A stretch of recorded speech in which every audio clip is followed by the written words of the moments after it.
Jammu Band, a novel spoken by Vikram Grewal. Prologue. It's someone else, always, a different person, a stranger. Though a similar face, the same hair, identical ears, matching torso, the exact phlegmatic grin, and the unchanged, repugnant, shameless gaze, his consistently variable plight alienates me from him. I stare at those headphones and discern their blueness that perhaps acts as a tag that affirms my recognition of him. Otherwise, it's always a battle bringing myself to acknowledge his presence the way it is. That shabby being, always timely obscured by different people who stand in between us as we sit. We rarely do, but when it's always opposite each other. Those headphones, messiah against monotony, salvaging me, not sure about him, from the infuriating announcements which feasibly ruin the already ruined feasible travel that is the Delhi metro. He gets cloaked by bulky bellies of men who stand. Their paunches are held by steel buckles of upwardly buttressing leather belts.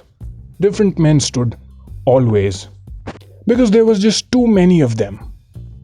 Women were seated mostly. They were supposed to be. Actually, everyone was supposed to be. Or at least I thought so. Assumed so. For when I sat, I didn't wander my eyeballs even an inch away from where I stared at him. Different people, same crowd, always. Staring at him, squinting time and again as if those headphones were cowboy hats and an empty red, sandy, barren landscape had replaced the sturdy fiberglass windows on both sides of the metro. As if the crowd, ever so volatile, had transfigured into tiny particles and shingled off. Ammonium chloride sublimating in Wild West. It was just the two of us. I always thought what it could be that he might be thinking, but never asked because of the noise and the distance. Those ponchos acted as efficient obstacles in a Doppler's experiment. But something intuitively assured me that he knew what I was thinking. That he knew what was there inside my head. He knew that whenever we met, it went blank. That odd quarter of an hour, I did nothing but look at him. At the face which resulted as a reflection of my body on anything courtesy this sensation of sight. Headphones stopped producing sound. The playlist had come to an end. I closed my eyes, only to realize that I had been randomly staring at myself for past many minutes. As the metro pulled out of a random station, I inhaled deeply and tasted the air in my mouth. It was pungent, like hydrogen sulfide emanating from rotten eggs. My tongue tasted like her. As I roiled it inside my closed mouth, that filthy tang seemed to spread to other parts of my ingestion mechanism. Then perhaps it traveled to the whole of my digestive system.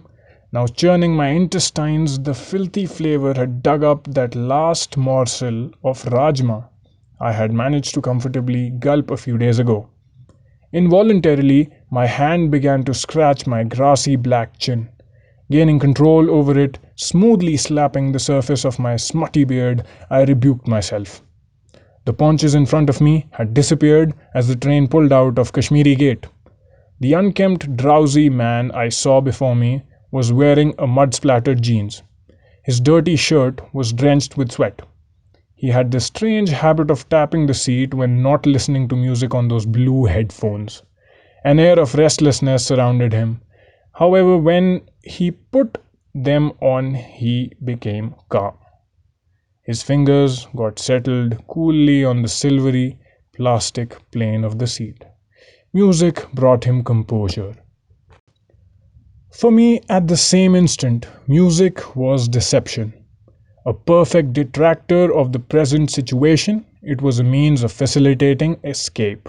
Escape to a separate time frame. It bombarded me with fragments of memory. Bits and pieces flying around like Rutherford's alpha particles. It serenely deposited or perhaps gave into chaos. Floating in that chaos would be me. Meanwhile, he would sit sturdily, feeling the tilting and bending of the plastic seats due to the movement of the coach. I would wander in the past. I would wander. He would stay. Yet we were one and the same.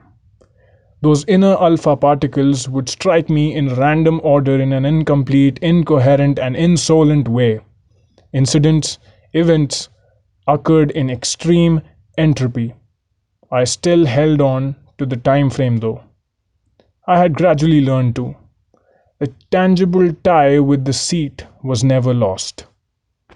Nor was the knowing of the sounds that poured out and into my ears. However, the tie always seemed to sever.